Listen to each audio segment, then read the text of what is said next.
Nongeye kubasuhuza abaduteze amatwi. Muri Tanzania imyigaragambyo irakomeje. Amakuru aheruka avuga ko inzu y'uhagarariye inteko ishinga amategeko ya Tanzania, Tulia Ackson, yatwitswe n'abigaragambya mu mujyi wa Mbeya.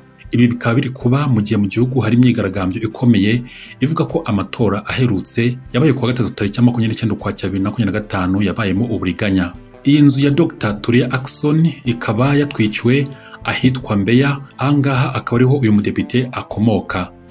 Byakozwe n'abigaragambya barakaye kubera ibyavuye mu matora ndetse no kuba abakandida bakomeye muri za opposition benshi baratawe muri yombi. Uyu ni umunsi wa gatatu w'imyigaragambyo ku banyatanzania bigabije imihanda bamagana amatora y'umukuru w'igihugu. Uyu munsi bakabanza kumva ibyo basabwe n'ubuyobozi bw'ingabo muri Tanzania busaba ko ihagarara. Abigaragambya biganje mu rubyiruko bavuga ko amatora yabaye atanyuze mu mucyo kuko abanyapolitiki benshi batavuga rumwe n'ubutegetsi bafunzwe, abandi bakavanwa ku rutonde rw'abiyamamaza. Umugaba w'ingabo za Tanzania yavugiye kuri televiziyo y'igihugu ko inzego z'umutekano ziri gukorana kugira ngo zigarure ituze mu gihugu, asaba abari kwigaragambya kubihagarika. Ati abantu bamwe bigabije imihanda ku 29 Ukwakira bakora ibikorwa bigize ibyaha.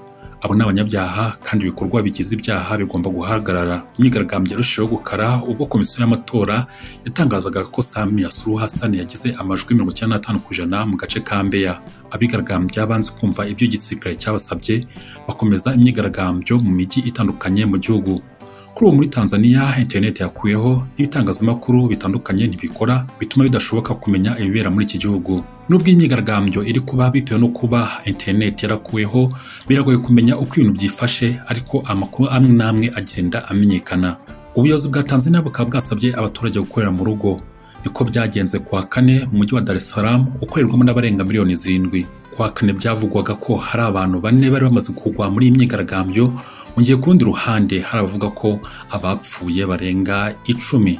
Guverinoma y'Ubwongereza yatangaje ko yahagaritse ingendo ziva n'izijya muri Tanzania ku bibuga by'indege bya Dar es Salaam, Arusha na Mount Kilimanjaro.